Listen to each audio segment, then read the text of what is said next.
Welcome to All Worn Out. I'm your host, Warren Meredith. On the show today, Ryan Con Jovi Conway of Ottawa rock band Wyntr. They're a trio. Let's get into it and find out more about Ryan and Wyntr. Do these cuts. You're lucky I brought beer. I am very lucky that so the first question, because I know you're supposed to interview me, but do people bring beer to this typically? Cliff from Evil Creek absolutely brought beer. Good. Cliff, good idea, bud. But last night, Daxon, he brought costumes. Did you bring costumes to put on? I brought this. It's this. It's true. I practice pointing. See, there we go. All right. Okay. Hi, everybody. Welcome to All Worn Out. It's a podcast about music. It's a podcast about your passions and about the passions of our guests. Today, I am joined by the electric, the very cool Ryan Con Jovi Conway. Go on. Yes, exactly. The headphoneless. Don't worry, I'm gonna take these off because I can see the levels are working. And I love the story you just told me about Big Motor Gasoline and our headphone beef. Well, Dave just wanted the headphones. He wanted to feel like he was on Joe Rogan and like he was getting the experience Here in the big show. And in the big city. I explained to him that my device here only has one plug for a headphone. It's not like I don't have a choice, you know. That was also a good story. People who think that this should be better. This is as minimal as I would do. I don't know anything about this. I don't know anything about this stuff, so I've made it as easy for me to not mess up, and I still mess up. Like, every night, I'm still sitting here going, damn it, why is it not working the way I wanted it? That probably comes as a shock to people, too. I bet you they think we know what we're doing. Like, Bob does this kind of stuff for us. Like, I don't know how cameras work, the microphone thing. You know? Yeah, I went to school for this, and I still don't know how it works. But, I mean, And you've had some time behind the broadcast booth, so no excuses from you, really. I know, but I kept getting away because... They did it for you. I wasn't able to do I didn't have to do a lot of work because people be like, Warren, you talk. You go and talk on the camera. You go do this part. See? What kind of beer is this? I brought Alpha Bombs from the Big Rig. Okay, is this the bar that plays Wyntr? Like they play the band's music. So reason number one. Number two, Dog and Gus did their beer here. Excellent choice. 3, it's just good beer. It's great beer. I drink it all the time. Alpha Bomb's good beer. Hell yeah, I'm excited. Not advertising. Not being paid in any way. We're not affiliated in any way with the Big Rig Brewery. But it's excellent to consume. I don't mind talking about stuff that's pretty local and awesome. And supports local. It might open with a foam to it. You know, it came in the car. But we'll be all right. So they're telling me to do this when I was younger, you know. I like how, Cliff, good job. I'm not the only one who thinks... Every time we're together, we drink beer is what I was thinking. I'm like, that's the... So I don't mind having a beer. It's when I have 3 or 4 beers, everyone needs to watch out. Yeah, we're not going to do that. See, my bandmates know that. They're like, 3 or 4, don't give them 2. Well, New Year's... Yeah, I saw you. You had an awesome show. Yeah, that was a lot of fun. That was a good time. But I mean, we played our last show with you guys. The last show that we played was with March you guys. Or April? I was trying to figure that out in the car. Probably March, and I mean, a long time ago now. But that was still a great night. I was very, very sick. I remember having one of those nights that you and I broed out on. Like I remember you 2 had a sore orange throat. juices. Like, oh yeah, that's when I learned that cough syrup and cough suppressant, not good for vocalists, not good for singers. If anyone wants facts, a good beer, right? Very, very. What do you call that? Hoppy? It's very hoppy, like almost grapefruity. It's like what's that guy McLovin said? Like hops. I like. They put more hops in it now. Yeah, they put more hops in it now. That's exactly it. So cough syrup and cough suppressants, not good for vocalists. 2 vocalists here. So I learned they dry you out. You don't want that. You want the opposite of that. There's so many things that are bad for vocals that are like so much that's bad for vocals. Yeah. It's ridiculous. I tried to prepare like before going to the studio and I was like making a list and I was like, well, I can't eat anything. It's like you can't have chocolate, you can't have milk, you can't have this, you can't have that. It's too much acid. It's like a pregnancy list. It's like almost like trampoline territory. Like this is what you shouldn't do on the trampoline. Yeah, it's a lot. Yeah. A lot of things. Were you the guy on the trampoline that would launch people? You know, one guy jumps and another guy jumps right at that right moment. I'm always bigger than everyone, so trampolines just frightened me, right? Because like, see, you're supposed to launch people like me, like 3 times into the air, you know? Because that's what we used to do as kids, and sometimes we'd it's like a long way down for me, man. Like if I trampoline up and then come down off the trampoline, there could be 10 feet there. Frick. It's a dangerous spot. Okay, so Ryan, let me ask you a question. Where were you born, Ryan? Right here, Ottawa. Excellent. And you grew up right here in Ottawa? Yep. Family still owns a house in Canada. Cool. I was born and raised in Ottawa. My dad's first house was in Canada, and then his second house was in Canada as well, and they still own that place. And I own a house in Canada now as well, so we kind of stuck around. So what was it like growing up in Canada during those years where it went from being really a very small suburb and it turned into a little city? I got to watch it change, like, straight up. Like, some of the original cottages are still there, like on Young Road. It went from OPP controlled, very small, little one exit off the highway to like 3 major interchanges, Silicon Valley North, all the high-tech companies. The biggest boom, almost I think in North American history, was done in Canada back in the 90s. They had more high-tech companies than California. That whole section of March Road Innovation Drive fueled so much construction. The senators came for that reason.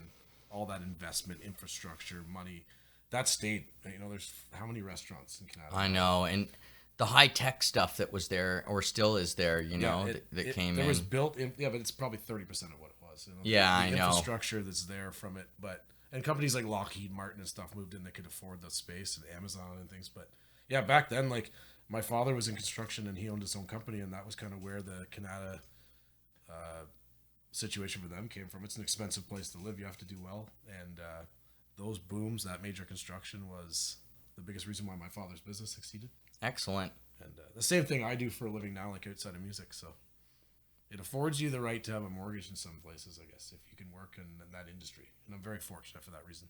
Yeah, absolutely. If you can find a way to get a house today and there's so much succeed construction here, like absolutely. So, okay, so you grew up there in Canada, and when did you first, or what was like the first music you really remember hearing when you were a kid? My mom and dad were both really, and still are, very musical. My mom sings in the church choir at Holy Redeemer Parish, always did. She was in a group called Spring Song. We always joke she put an album out before I did, which is pretty awesome. And there was always a wicked little Yamaha acoustic guitar around the house, and my dad had a really expensive custom-made acoustic guitar, and he'd play it all the time. It's kind of his let go after work. So they put me in a program at like 5 years old called Music for Young Children.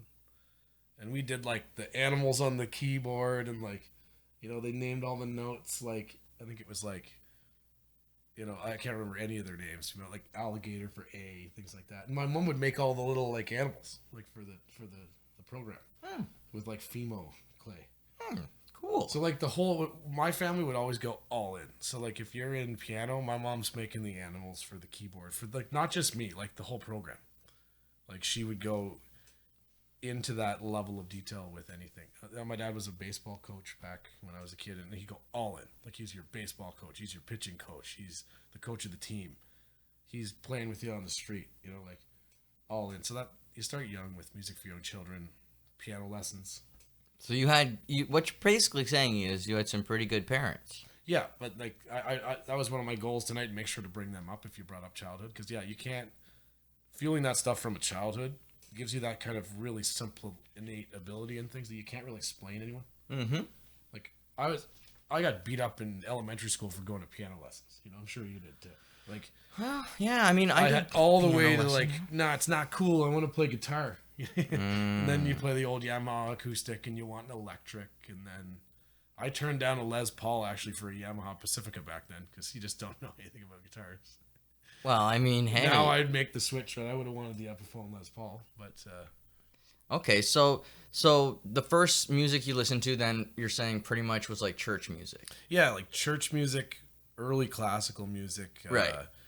children's music, like Right. they make you do Mary Had a Little Lamb. Of course, yeah. And then in grade 6 or 7, you start budding a bit, and like maybe even as early as grade 5, I heard like a lot of Bon Jovi, Aerosmith, Zeppelin. Yes. From my dad, Coming Through the Bear, things like that. Yes. You slowly start to go like what, and I was even into like Boys to Men back then. Like as a kid, you didn't care like if it was cool or like what category. Oh, I love Boys to Men back then too, now. man. Yeah, I love that too. There was a lot of great music, and you brought up like Aerosmith. I remember like that's one of the first bands that I like. Big Ones was my first CD, I think, ever. It was one of the first bands I like scribbled on a notebook, their logo or whatever. So much sense. And yeah, because I hear so much Aerosmith in what you guys do in this band, and I was also thinking the other day I was going to compliment you too. I heard a lot of like Watchmen, like Canada in it, like just a rock band, I was also thinking on the way here that like I think you're one of my favorite bands that I would like to see if they had a problem with equipment and no click and like everything fell off the rails, like just plug in the amps and play. I feel like you guys would just smoke that and likely almost play in that setup anyway. Like, it doesn't look like you're too rigged up there, Thank you very much. You're just kind of playing. We have the guys are all about the rig, and for me, well, first I'll talk about me just because you brought that up, and I'll the Aerosmith link, man. Like I have to bring up Taming Sorry for that. Like you guys. So that's like my first like comes to mind when I hear you guys. As a vocalist for a long time, it doesn't matter. You're singing into a Shure 57 or whatever it is, right? You're always going to sing into that microphone for like your first 50 shows. Yeah. Unless maybe you're a Sennheiser. Yeah, maybe longer. You'll be singing into that 57 because I sang into it for years and years and years. Some bars will have a 58, but I know what you mean. Yeah, you know what I mean. Like, it's the same microphone pretty much Always every time, and so eventually I decide, okay, I'm going to get my own setup. I'm going to do my own kind of thing. But the guys in the band also are very low maintenance. They don't ever bring a lot of stuff. We did a wedding not long ago, and we just did a plug-in, like a little mixer. Yeah, that's a compliment, like I think. And it was great. We had a lot of fun. It was a lot of fun. And managing a simple setup like that is so ideal, I think, because you can complicate it as far as you like. It felt great, like just plugging in like that and turning it on and going, are the levels good? Levels are good? Yeah. Okay, let's go. And I warned the wedding group before we started. I'm like, if we're too loud, tell us, and we'll do a group turn down. There's no one doing a house here. Yeah, it's like us. It's us. So if it's too loud, say like, "Whoa!" And that's one of those shows you want to start to remember that the sound guy sucks. It's like there isn't one. It's a wedding, so we don't want to chase people away. It's like you want dinner. I want grandma to enjoy herself as much as everyone else, and I think everyone had a good time. That's sweet. And Aerosmith would have been like that. Like I mean, they complicated it as they got older. Everyone what I liked simple rock bands where they just played. What I liked about Aerosmith and what I still like about it vocally is the way he plays with things vocally, like the way he does runs, or he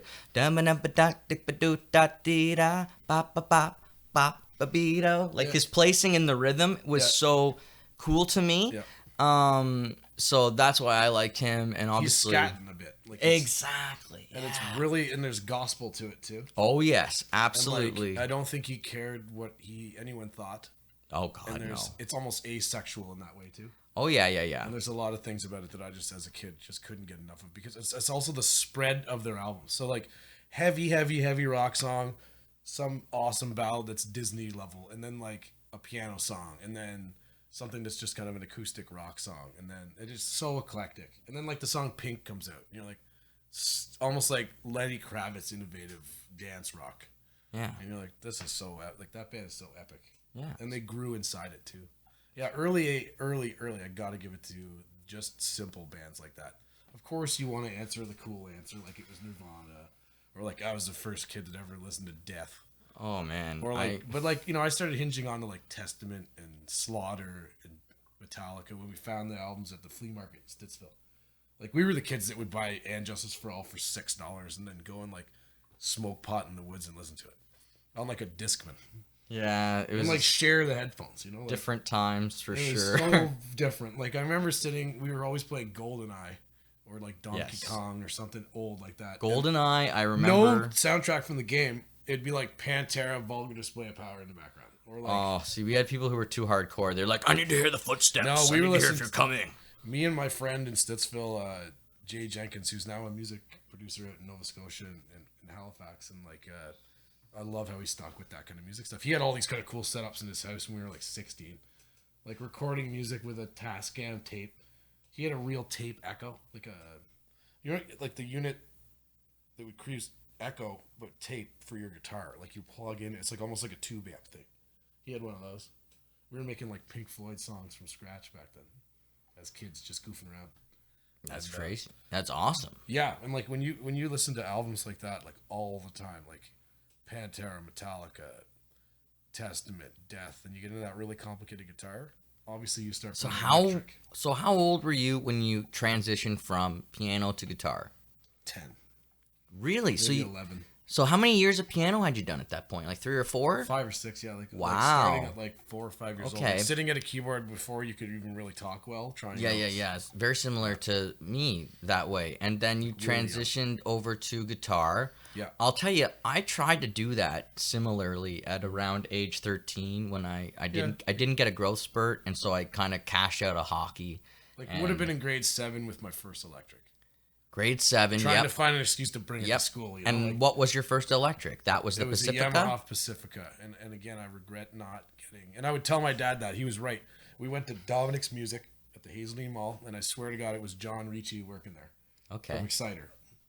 Cool. Because he used to work there, and I remember him from that. Because he works at Fleet in Bell's Corners now. Awesome. Historic Ottawa band, by the way. Exciter. Like, look them up. Metallica would have listened to them in high school.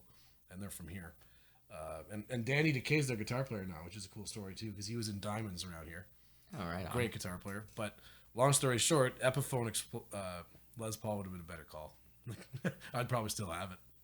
Oh well, I mean, way better guitar to start on. I would have had tougher hands, you know. Like the Pacifica was cute. It looked like Nickelback in them, you know. Like Hoobastank was big back then. Like getting a punky guitar that looked like an Ibanez was cooler than a Les Paul for me.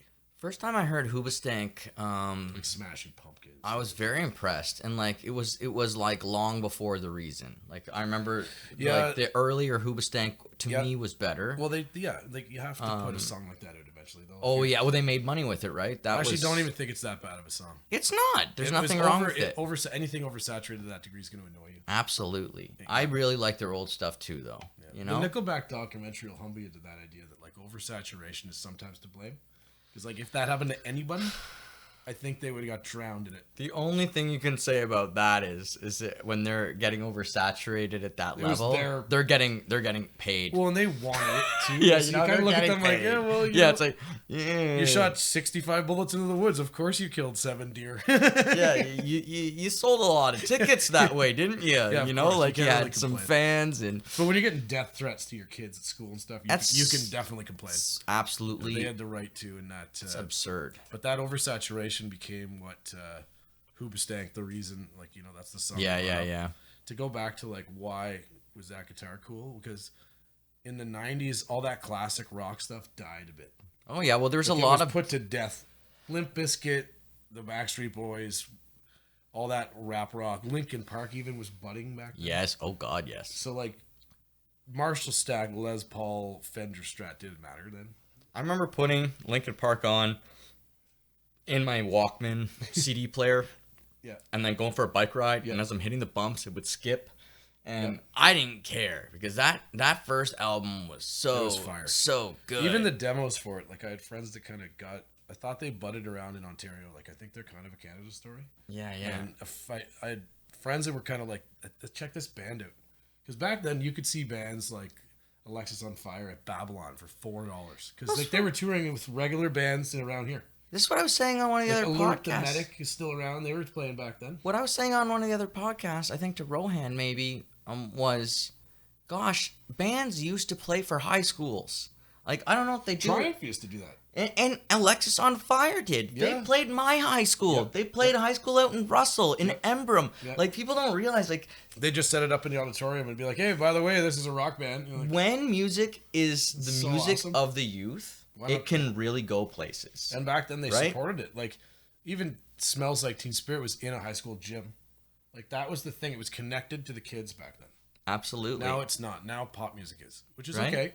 But it's rock isn't being allowed to be But pushed if in we that way. inspire enough young people and they start playing shows in high schools and they start bringing it back, Well, that's why I love those guys like Rohan. Like exactly. in Wyntr, we have this legacy that's luck, but we're loving it. We usually get to play the first show with some bands. You know, like Okay, yeah. Brad will be like, or whoever's promoting the show, you know, we trust you guys to be super cool with these kids. You know, we want to play their first show with you. Like, okay. And like they love. I think that even happened with Rohan once, and like another band like just young dudes. You're thinking like, yeah, come and play first. Like I would do that on a major tour if I could. Yeah, they're letting you guys set a good example Why for them. wouldn't you go and let someone who'd never had an audience play for your fans for at least 3-4 songs? Oh, of course. Well, It's I just mean, fun, and I got to do that when I was a kid. I played at bars downtown when I was 16 because people were cool. yeah. They'd lie to people that were 18 and let us play.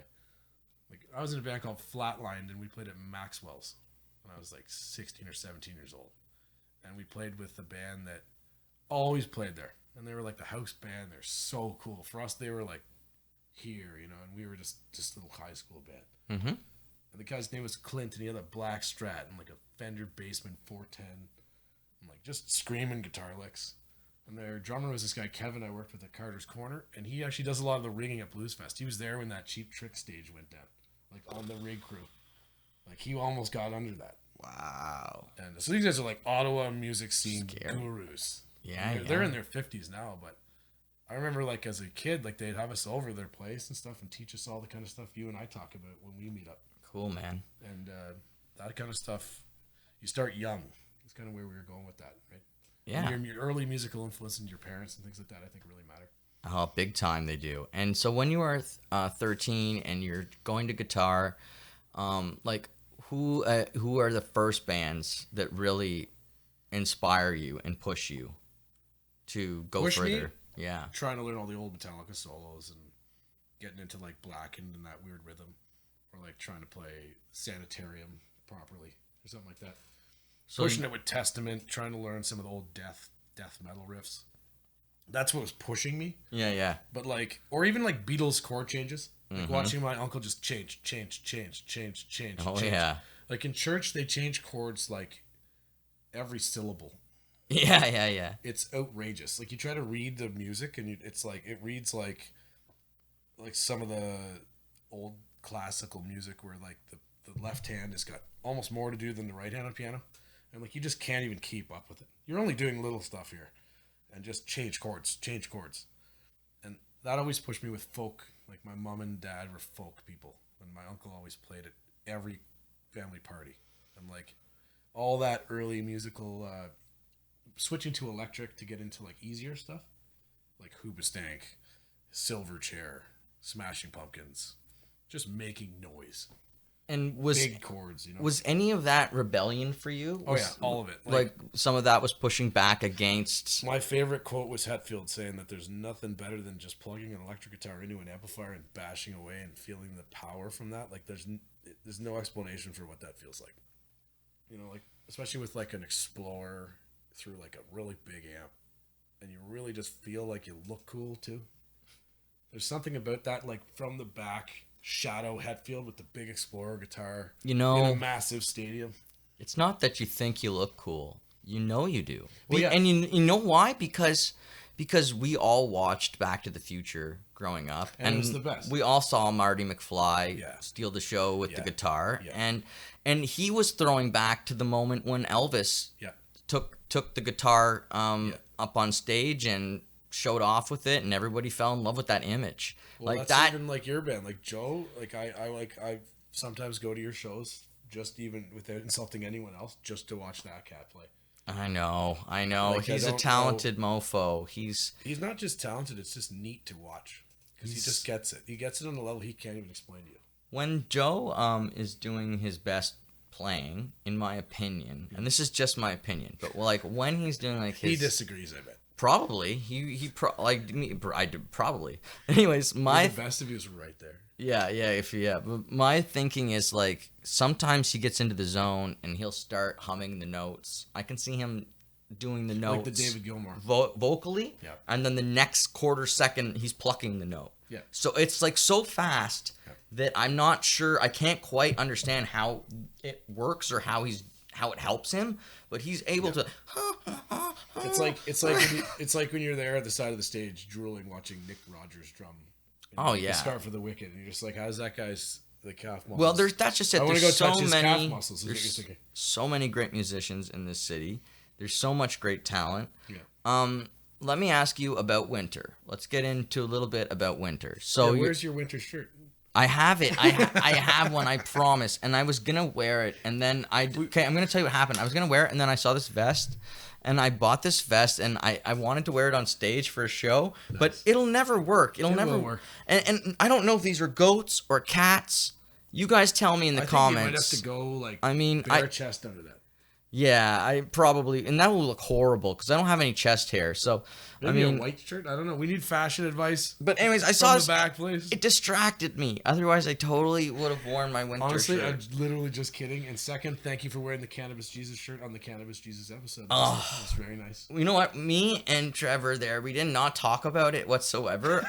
I just put mine on, and I like to wait outside for the people when they show up so they see me because I'm on a crescent, so I don't want people going around in a circle looking. At Blues Fest, everybody stopped me and they're like, "Who's Cannabis Jesus?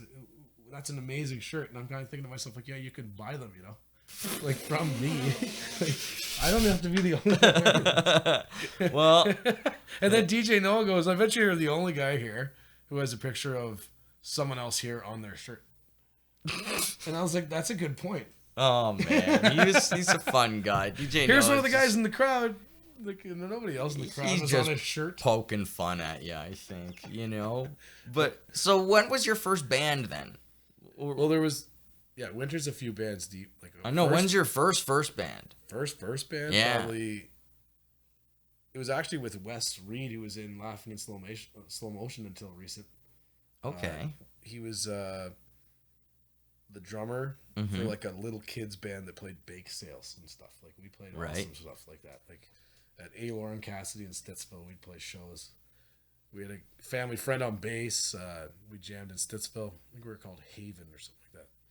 And then I was in Flatlined, which is like that Maxwell's kind of like playing with the older kids band. And then just all kinds of different cool stuff through that. Like been at called 1993 for a long time, probably 10 years. And we did college through to like early university. Totally different people. There's actually some stuff online if anyone looked it up. I could share it if you want. It's pretty good stuff. I actually want to cover one of those songs. Then I was in Fluid. I joined Lauren there for lead guitar practice because they're like, we got some cool songs. And Lauren is the drummer of Wyntr. Yeah, so they're like, yeah, you want to come in and like help with some leads? They've got some pretty good riffs, and there's a bassist and a rhythm guy, and we met them at Soundcheck. And at the time, the James vocalist... Delbridge's family's place there, Soundcheck. That's closed now. Yeah, it's too bad it's closed. I like going there sometimes. I don't even think it was called Fluid at the time, but there was definitely a project I did a show with you guys where it was called Fluid. Yeah, that first practice, it was just kind of budding, and then and the vocalist was Caesar. That event eventually, he was like the third or fourth singer. There was it started out with different people that it ended up, and the songs evolved through different recordings and different membership and things like that, and then it kind of rested into Wyntr, which was Bob and Lauren and I in the ashes of a lot of that. Like there was a singer after Caesar. Do you guys play? We weren't playing any of the Fluid songs anymore at that point. That's we were kind of writing our own stuff, so we were like, maybe we'll just like we kind of did the right thing and named it something new. Yeah, I was about to ask. Same drummer from the beginning is kind of you're allowed, but why keep the name? Like, yeah. You don't want to piss people off. I was gonna ask why you guys. If you guys played any more of those songs from those days, but I guess you answered. We mess with them at practice sometimes. Okay, very not cool. To give any secrets. Like we could definitely cover a selection of them. Like Cam, the guy who records all our stuff at Hillside Audio, always yells "cow" in the crowd because we used to have this song called "Casualties of War" that was pretty decent. We played it all the time, and he liked it. Yep. We're actually talking about joking around and like starting it at his show, so he thinks we're gonna play it. Yeah. But we don't. Like we definitely have access to all that through Lauren, and through the fact that a lot of the arrangements and compositions and guitar solos were me. Like even on the recordings you'll find online now. So how long was it Fluid? Lauren's a better answer on that. Okay. Probably 4 or 5 years. Okay, so it was for a while, and then when did Bob get in? after in the ashes of that, we had Will singing for us at that point, and he ended up in a different band, and that was actually a mutual kind of like, this is perfect for you. You go that way, I'll sing for this band. Mm-hmm. And as I kind of picked up trying to sing fluid songs on my own, we felt it wasn't really working as well. Like, it was going to be weird to go do a show, so we kind of used it to stay tight. But we were definitely writing newer songs at that point, and you know, they kind of grow out of that. You know, you get a riff like Steeples going or something like that, or like. But earlier than that, we were playing EP songs. Like, you'll find that online. It's like a white album cover. It's not as well produced as Amps and Lamps or any of the newer stuff we're doing now, but we still play those songs. Some of the favorite ones from the crowd are like Back Burner, Toilet, Ride. They all came from that album. I remember that one, yeah. So we were like ripping on that with Bob, trying to figure out what we were going to do. There was a couple bass players even before Bob joined. You know, there was even a point in time where we weren't sure what was going to happen. And so I'm so fortunate for Wyntr to still be around after all that. Well, this is what I wanted to get at. It was like, how long have the three of you been Wyntr now? I think 6. Lauren said I met him 6 or 7 years ago, so Winter's probably 4 years deep, maybe 3. Really hard, like, we've done it. Like, I would count 2018, 2019 through to now. As full Wyntr, which is probably more like 5 or 6 years. Yeah, yeah. But like the actual, like right now, what you see on stage, that live show is 3 years old. Mm-hmm. Yeah. That makes sense. Yeah. So that's really cool that you got to, like, you stuck with it. Mm-hmm. You stayed with basically the project. Mm-hmm. And what you got out of it was 2 very dedicated and awesome friends. Because we have band rules, though. Some bands don't have rules. What kind of rules do you have? There's a list. It's evolving, almost like that Wedding Crashers rumor. Like, you know, there's rules in the whole way you crash a wedding. Okay. But like, rule number 1 was this is a friends thing. And when that changes, it stops.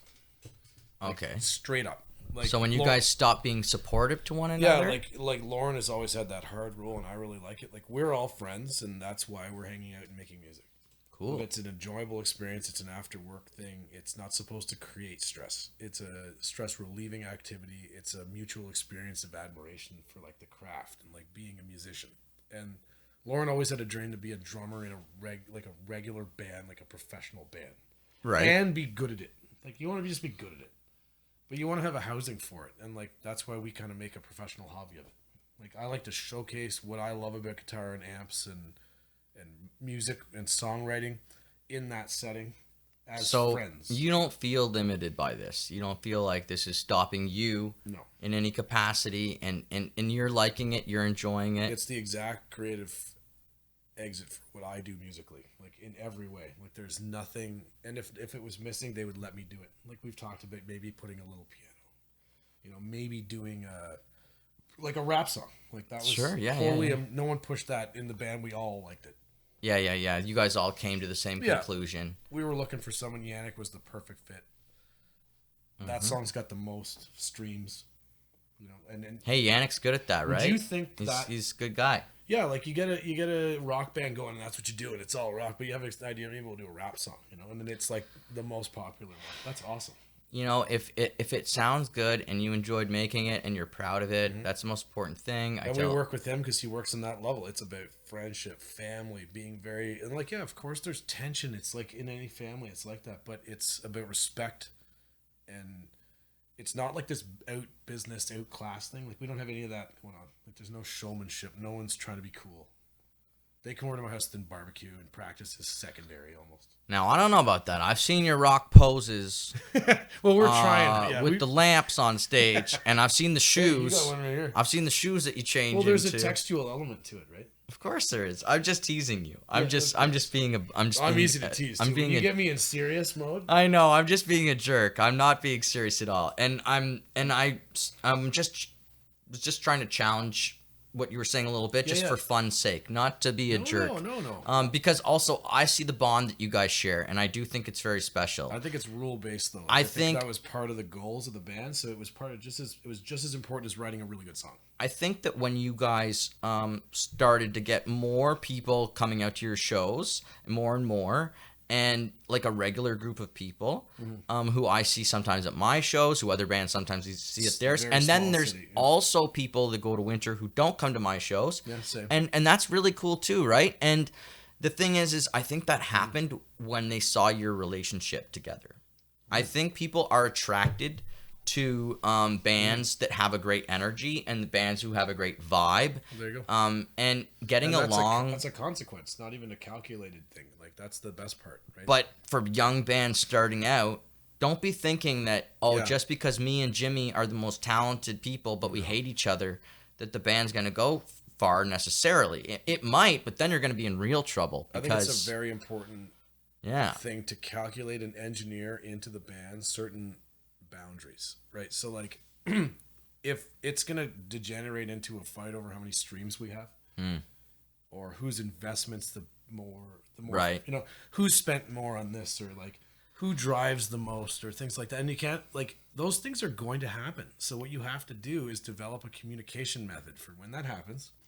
What are we going to do about it? Are we going to break up? Are we going to fight? Are we going to be childish? Or are we going to sit down and constructively explain our positions? Yeah, we do it all the time, and there's huge disagreements. Like, what show are we going to play? Why?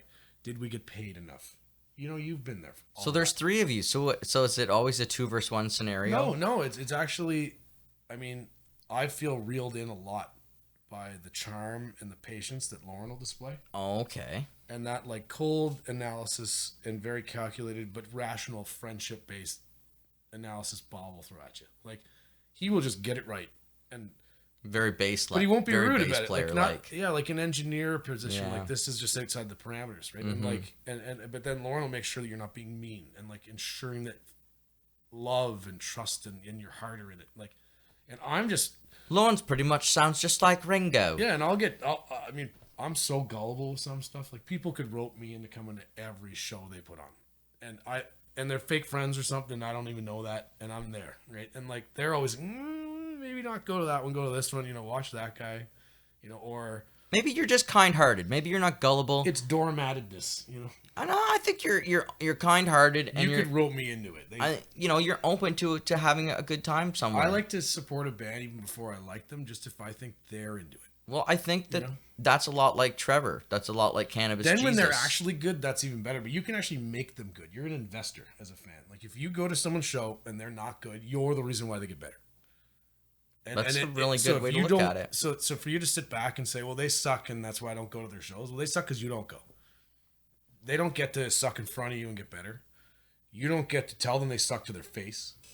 Like, I don't get it. Like, if you don't like a band, go to their show and sit down with them and ask them why they write shitty music. I mean, they're right there. There'll be 8 other people there. You can try and get through to people, but they'll get better. It's not worth it. That's what I'm trying to say. It's not worth it. You just give people some love if you want to, and if you don't like them, say nothing at all. That's the way I feel about it. I'm not endorsing anyone to go to anyone's show and tell them they suck. What I'm saying is that, like, I think that a band benefits from playing in front of people that might not necessarily like them, and might also not be there to be recruited to their music just because they're there. Like, festivals are good for that. I think it's a band's dream to play for an audience that they know no one at. Yeah. Right? I think that's the ultimate goal, is to get to a place like San Francisco and no or one knows Tokyo. And I've been in those in small moments. I've been in those moments here. Like, you go to, like, Peterborough and no one knows who you are. Sure, yeah. Well, that's the thing. You can go for it. You can still go for pieces of it. And I think I was at a show in Montreal where you were there and nobody knew who you guys were. That's all the time. I mean, absolutely. But it was... You were brought there with a band that everyone knew who they were. Yes. So it's like, okay, cool, let's do this. Like, I love that about touring acts through Toronto and Ottawa and Kingston. Well, we help each other with each other's fans. We try and do the whole show trade thing. Yeah. But that's right. Right? Didn't you just go? Did people do it? See, we have done it successfully, but it's difficult. I'll tell you, reciprocation is difficult to enforce. We did it successfully with Sunset Drip, and I give them full credit. Hey, their last show's coming up soon. I know, and so we were with them last year around this time, and we brought them out for an October show. Killer clothes, like the killer. Yeah, they always dress the part. They're very, very 70s, and nice guys, really good guys. I wish them the best for sure, because they brought us to a great show in Montreal, and we tried to give them a great show in Ottawa, and I feel like it was a great trade. And then same thing, like, we did that with another couple of bands. But yes, we've experienced it on the other hand. Yeah, and it's not like, you don't want to calling a spade is okay, and like not being negative. That's not what I'm trying to do. Like I get real with people sometimes, and they don't take it well. Like we talked about that off air, and let's not bring that up. But like, there's certain things that in a band you'll talk about, or like experience as a musician, that like people in the crowd don't understand, and they don't need to know. Mm-hmm.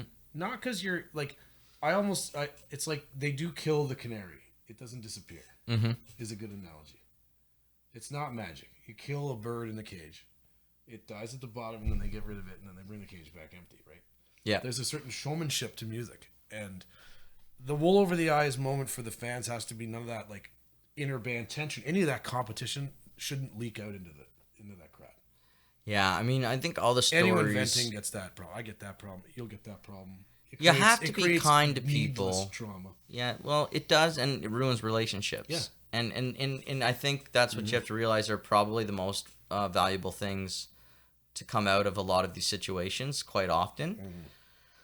Like that discussion you and I had with the whole band there, everyone at dinner in Kingston, this like really wholehearted, awesome night. Yeah. I definitely had a few pops that night, but it doesn't matter. I think I wasn't driving. I think everyone was having fun. Yeah, me neither. The food was good, and it was a good bar. And but the moral of the story being that's two bands that like could be seen as competing, share a fan base. Well, I'll tell you, there's man. lots of ex-members in both bands, all kinds of stories, and none of it fucking mattered. It was just two people having dinner. Yeah, I'm not making enough money to go to war with anybody, and I think I love your podcast because it's just gonna it's gonna level the whole field on who's friends and who knows who. I hope that everybody is able to get along. I hope we're all able to get along. I am not perfect, and I will tell you something. I'm on a journey of growth as much as anybody else and development. And when I was, well, that's good to hear. Cheers for that. Oh, of course, I'm absolutely not anybody who's going to sit here and say they're perfect. Please don't interview. Gosh, please and do not interview them. And you know my crap stinks too, and I've said things I've regretted, and I've ruined relationships through music. Is that why we had to duct tape your parents in the other room? They're hiding outside right now with the dog. They're keeping Sasha away because she So they're not duct taped up, and I'm next. As soon as we're done, I'm gonna say, Sasha, come get him and come and eat Ryan. Because there's plastic cloth all over the place over there. Oh yeah. I'm Dextered. I've Dextered the room for you. I'm gonna sauce you up first. But you know what? Like, here's the thing: people can have different opinions, and people can have different strategies, especially when you're in a different band than somebody, because it basically means you're on a different team. And I was telling you, like, my opinion is like there's all these hockey teams. I love that analogy. There's so many hockey teams in a league, and they might be very similar, but they choose to do things radically different and they have, in certain and situations. They share players, and they'll hate each other, and then have dinner on the plane because they're going to the next city together. One team goes, oh look, analytics are really big, and it's the same thing in music. All of a sudden, bands went, oh look, we can look at these the Spotify analytics. Maybe that's what you should call it. Podcasting. Yeah. No, it's just like, so everyone has different things that they think are important. And yeah, exactly. And we all prioritize differently. And we're all right. And the biggest thing is the bands align within. So what matters is like if we were in the same band, we got to come to an agreement, and it has to be a good agreement. And we have to be friends. That's right. Otherwise the band, well, gosh, I'll tell you, man, I've been in a band with people where I'm not friends with the people, and it's not easy. It's not for every band. Again, that's just our rule. It worked for us. It's probably a bad rule. It's not a bad rule. It might get really personal I think it depends, but it's working right now. I think it just depends on what you're trying to do and where you want to go. Like, I think if you're like, okay, guys, we're going to all put $50,000 in, and we're going to LA, and we're going to make it. Okay, if like you're having that conversation, then it's like friendship, you're probably not going to end up. But you probably have a professional colleague. And I'll tell you something else. That's a different type of musician, right? Like a session person. Like, I would not consider myself that. I'm not transplantable. Right now, Wyntr is my creative outlet. You couldn't just put me in any band. I would just crush. I'd be okay, but I think this is where I need to be. And session dudes don't need to be your friend. And like, you could just let them do it. It's so professional. I have friends that do it. It's not the same thing as what I'm talking about. Some of the people that I have been best friends with in my band, it actually made it way worse when it came time to have to say goodbye and move on. You've been in a 4 or 5 member band, though. That's a big family. Yeah, and it can get complicated for sure. And But like, there's a lot of respect. Like Alex on the podcast is so nice to see. Alex is my best friend. But and you don't have to have him on. He's in your band. You have so many people you could choose. yeah, but He obviously rises to the top for a reason other than just he's in your band. he's my best friend and Exactly. one of my best friends. And also, he is the reason that Taming Sorry ever did anything, There you go. in my opinion. I mean, again, everyone has their opinion, and everyone in the band was important. Everybody in Wyntr is important. I like this shirt, by the way. Thank you, man. Organically. It's a good band, too, but I like actually this shirt. Again, I can't take credit for it. To be honest with you, that's probably former Adam's, That's fine. our drummer's design. But I mean, I like it too. I think it's a good design. And yeah, that's the thing about. I came to know you guys through him way back when that was like something that hit. Like I think him and Alex at the beginning met up or some story. I don't know what it was, but I think my path was through Adam and he was in a different band. Yeah. Something, and you were in like so many different bands, even bands that have a current name that are around. Now let's just not get into it. I've only been in 2 bands. Well, 3, but the I first thought one barely you had sang counts. for Seven Snakes at one point, Yeah? and then Machine Messiah too. No Machine Messiah. Never. No. So No, that's no. just me transplanting memories. Yeah, that's something. That's like, what did they call that with the Bernstein Bears or the Bernstein Bears? I can't remember what they call that, but it's like, That is the best example you could have ever used because Yeah. people really bite down on how it's spelled. oh yes. Well, this. There's an actual Like, was thing it to actually it. a thing? There's an actual thing there. Like the same thing with the Fruit of the Loom, where they say that with the underwear it used to have. Well, no, and then The there was, symbol remember changed. remember the Thundercats? Yes. There was another thing that you put together that looked like there was cats, and then you put it together, and it was like a thing, but it wasn't them. Yeah. But everyone's same memories. So that was a Thundercats toy. Yeah.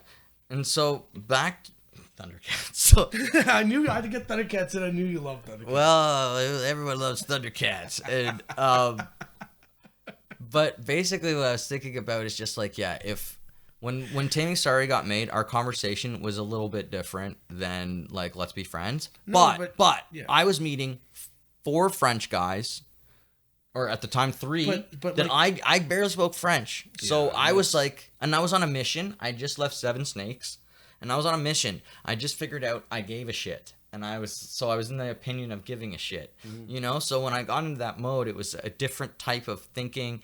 And yes, I wanted to make friends, but it was like secondary. Even different ages, though, different goals, different motives. Like you really need to get into the context. Like I think some of the biggest missteps when you get these kind of dramas is in assumed intention of the band, not knowing the history, the lineage, the goals. Like just we're not all on the same plane and the same goal and the same mission. We want different things for Every sure. single, like I just played Panda Fest, and you could find 15 bands, sit them all down, they'd all give you different answers as to why they were there, what they did, if they thought they got paid enough or not, how the crowd was. Did you enjoy yourself? Incredible time.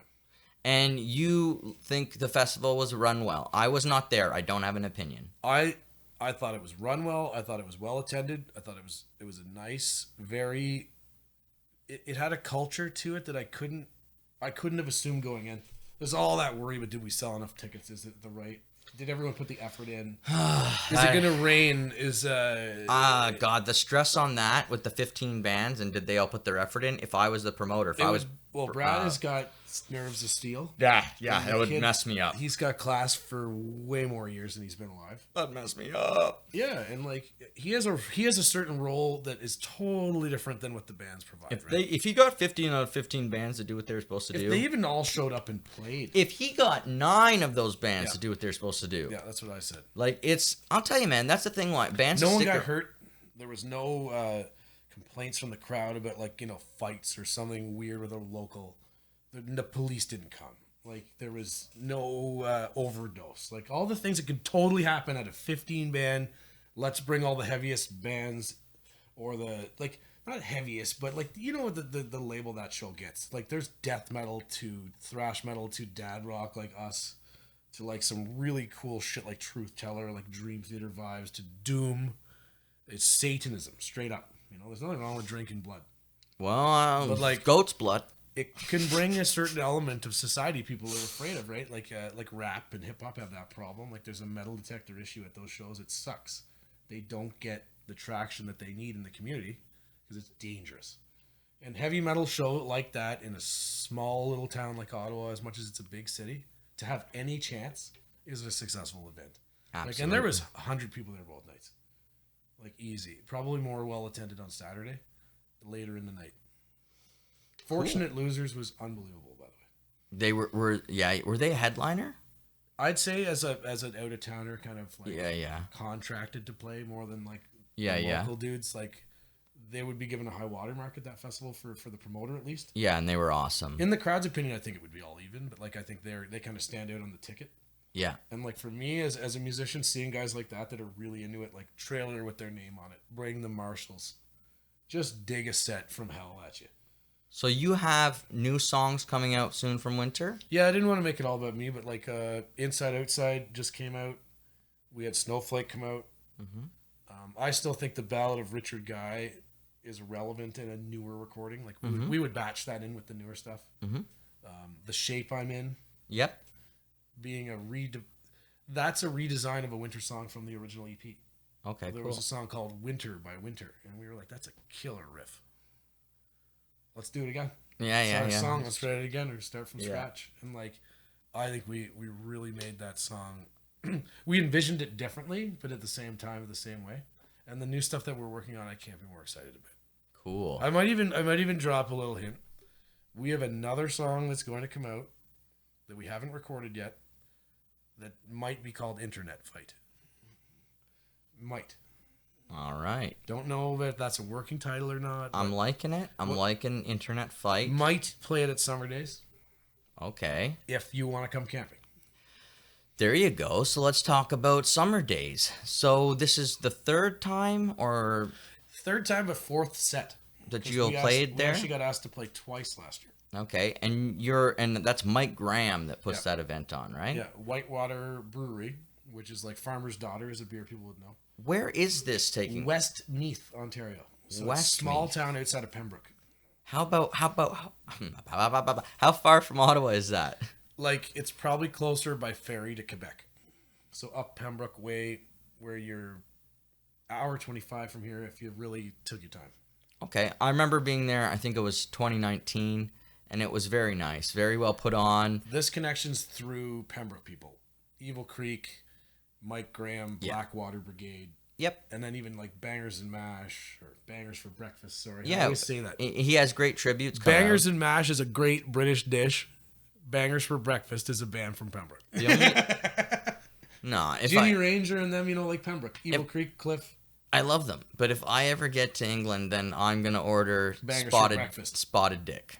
Or get Spotted Dick. Because come on, when else And do a you? warm beer. There's no place in Ottawa, or I can't go anywhere. I'd like a spotted dick right now. There's a place right near the Dom you could ask for. There's a place outside the Dom in the alley, Don't and know if if you you go wanna ask yell for it that. there. No, okay, I will. I won't try that. There's German sausage, Actually- Polish sausage. Sometimes coming out of Zaphods back in the day was scary for me. I'm not a big dude, and like I'd come out of there and there'd be somebody out there unfortunate, and they would be in a state of drunkenness or something, and I'd be scared shitless because I was just a little country boy. I didn't know what was going on. I got like old man trauma belly quick, but like I was a rake as a kid, like just a wiry kid, like no meat. I love being a little thicker now and like having some. You're a little more threatening than me, man. I'll tell having you. some arms and stuff. As an older man is nice, but as a kid, you'd stuff me in the locker and kill me. Well, I'd put myself in the locker and I'd close the door behind braces, acne, no girlfriend, skinny. me. So basically, me now. Yeah. Okay. Yeah, No, I'm just joking. thought I was cool. Listened to Ride the Lightning a lot. Smoked pot with my friends. Probably smoked cigarettes. Nothing wrong with Ride the Lightning. Ride the Lightning, I'd say, is actually for me more important than Master of Puppets, Oh, there you go. which a lot of people would be mad about. But I like the new stuff too. That would make everyone mad except for the artist, who would be like, "Yay!" Well, I support Metallica over all things. I think the fans have created their own band. That's the fans, and they support each other. It's weird because, like, if you're not supporting the initiatives of the artist that you think is great, what are you talking about? Yeah. Like yeah. Dave Matthews, we got fat and he's old. I'm like, or like Matt Good, well, he's old now, you can't sing. I'm like, no, he's really good. I went to his show and they played the same songs they did in 1997 as like 60-year-old men, and it was amazing. Like, I hope in Wyntr we're 58. People think we suck and we're fat, but we sound like those guys did. I think They were so tight. perception is so messed up, man. You could tell the guy finally had a $10,000 Gibson Les Paul, and he always wanted one. He's like, "Okay, watch symbolistic white walls. Watch this," and you're like, it stayed in tune for the whole song. Like, I remember the Matt Good band, and they were rough. Like, they were a punky young kid band. It was great. I think they weren't polished. Yeah, did you go to Edgefest? I never went. Somersault. I never went to anything good like that. Like, I never. Those bands all budded. Like, I watched Silverchair played the year 2000 Anthem there, like album tour, at like Rideau Carleton Raceway. And I was there, and it was amazing. They were like 20 years old. I've got great memories at Rideau Carleton Raceway, but I was a busboy, so it's different story. Yeah, with the lobster. Yes, man. Oh, and I come home. Everything they have there. I would come home on lobster night, and my girlfriend was Sundays, pissed. Right? Yeah, or whenever it was. You get the 2 lobsters, you get the second one for like $5, and they're cutting roast beef. Yeah, well that's it. You get the crab legs, you get the snow crab legs. That's what people went there for. And then I get home and my girlfriend would be pissed. She'd go, "You smell like fish. You smell gross." Yeah, let's put all of our money on black and let's turn this shit off. Let's go there right now. Let's go do it, and ask them if their stage turns on tonight. Hey. You guys got a space there on your stage. No, we're not playing after crab. Tell that mariachi band to get off that stage. They have bands at the Raceway. I think so. I know people that used to play gigs there. Ooh. Podcast drum roll. Okay. Two new venue alert.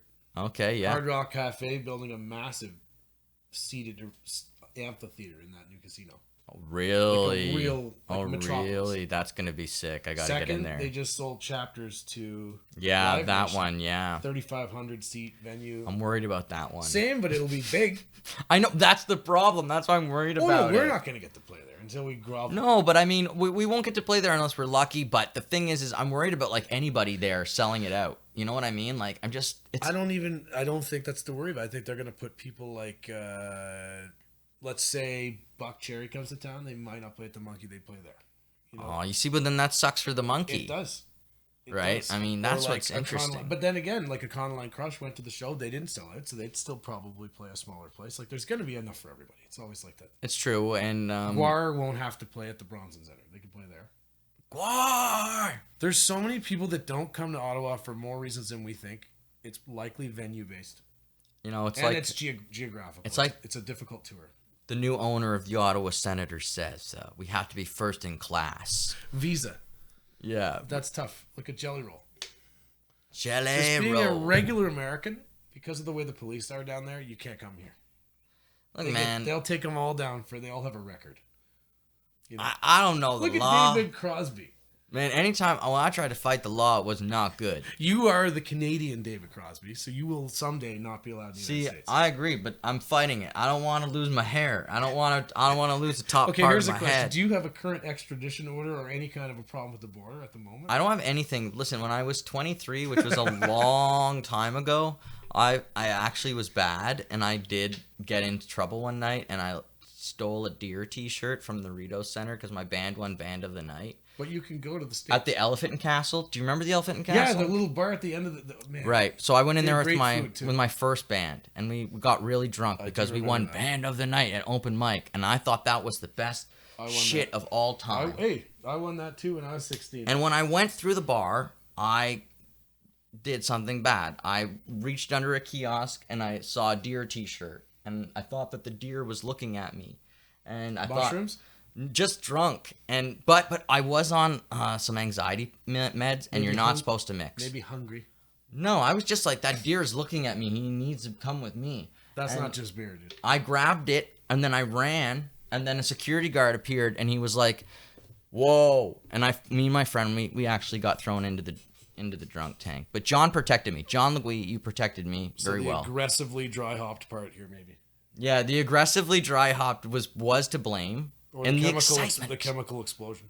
But I've never, ever done anything wrong like that again. And I had to do 25 hours. Everyone does things wrong. Like, I think that's the important part. I had to do 25 hours community service at the Salvation Army.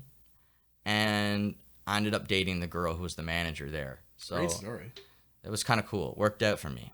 But this was pre-broadcasting. This was post-broadcasting. Because you did that young. What happened was I got kicked out of theater school, and I came back from Toronto. I'd already graduated broadcasting. Which theater school? Humber. And I came back and I was a wreck, and I was just dangerous to myself. And my 20s were bad. I was bad from like 24 to whatever. I was bad until the music got better. My parents harbored a musician in his 20s. My dad called it the Bryan Adams package, where you get to kind of stay home and see if you could do it. Yeah. And like I studied philosophy in school, like stuff that doesn't go anywhere. And like, but it makes you a well-rounded character person, in my opinion, to have that kind of family root. Education for nothing, but you still got an A. Listening to music, trying to make music. Trying to make your own music is very difficult. Of course it is. We think it's easy because we're assholes, but it's not. Hey, I know that it's not. You know why? Because I can't draw. I can't draw with crap. Hands, right? Hands is the best example of what it's like to write a song. Yeah, when I see someone draw something, I go, I can't do that. Draw a hand. I'm horrible, man. And then, like, I remember I took grade 9 art class when I was after grade 12 for, like, a victory lap, and I had to take, like, 3 classes. I took grade 9 art just for the hell of it. And I remember, like, God, I'm sorry to my teacher. You just can't do this. Like, I showed him this one. I handed my assignment, and it was a lizard man. And he was like, that's a horrible drawing. Lead singer stuff. Like, He's like, that's a horrible drawing. Would you like to do a painting? And there's, like, all these people doing all this, like, landscape shit. I've got Spartacat in a forest.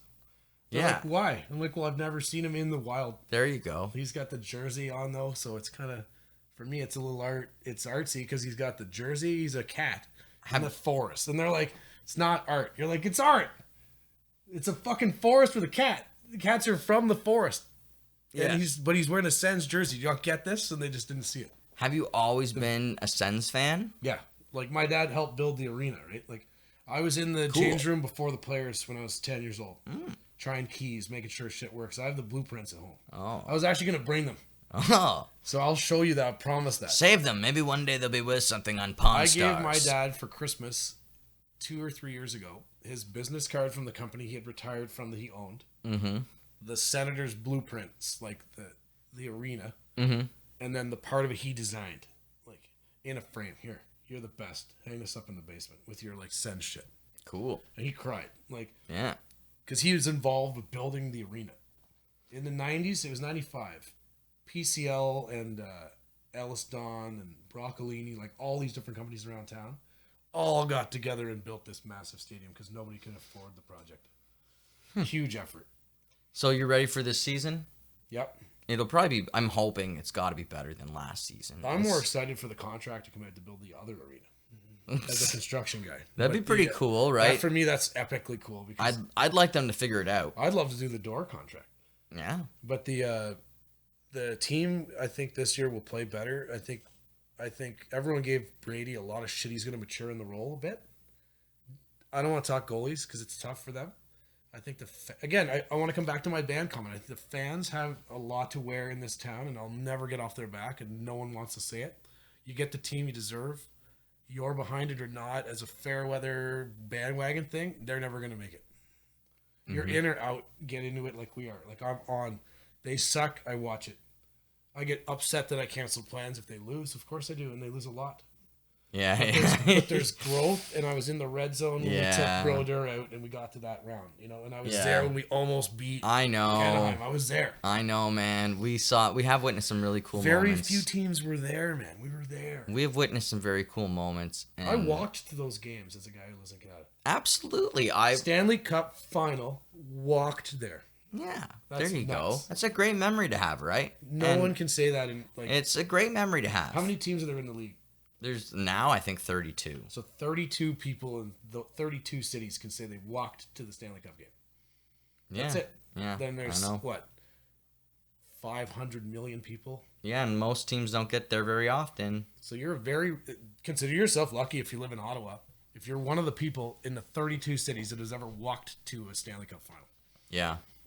Well, on that note, Ryan, we have come to the end of today's episode. I want to say thank you so much to Ryan Conway of Wyntr. Check Wyntr out. There's going to be some links below, so please check it out. Give them some love. Subscribe to their channel. Subscribe to this channel. Watch this channel. Subscribe here, please, and give it some likes and all that good stuff. And so many cool people on here. Yeah, and there's going to be more. I've got lots of cool people for August. So I got no fire on the kid with the bicycle challenge, man.